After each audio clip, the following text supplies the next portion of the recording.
Maxime Switek. L'innovation, bonjour Anissa Mbida. Bonjour Maxime, bonjour à tous. On va parler des JO avec vous, les Jeux Olympiques d'hiver qui se terminent ce week-end. Pendant les entraînements, on a pu voir plusieurs fédérations tester des airbags pour skieurs. Qu'est-ce que c'est que ça? Comment ça marche un airbag pour skieur? Alors, ça ressemble à un gros gilet sans manche avec une petite fermeture devant. C'est bourré de capteurs qui vont analyser les mouvements, la vitesse, l'inclinaison du corps, tout cela des milliers de fois par seconde.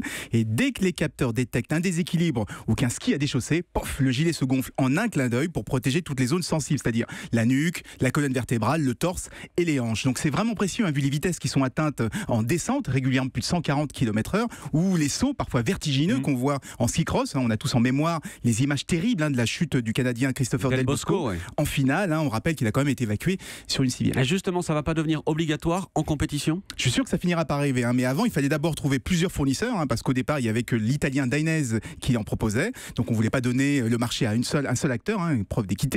Aujourd'hui il y a aussi le français InEmotion avec Rossignol, dont les gilets sont d'ailleurs testés par l'équipe de France, et désormais les deux marques sont homologuées par la Fédération internationale de ski. Donc il reste maintenant qu'à convaincre les skieurs, et ça c'est pas gagné car ils s'inquiètent de l'impact évidemment sur les performances, sur la liberté de mouvement. Mais vous avez raison, si ça devient obligatoire, au moins tout le monde sera logé à la même enseigne. Ces airbags, ils sont réservés aux sportifs de haut niveau, ou est-ce que les skieurs très moyens comme moi, comme vous et moi, peuvent en acheter?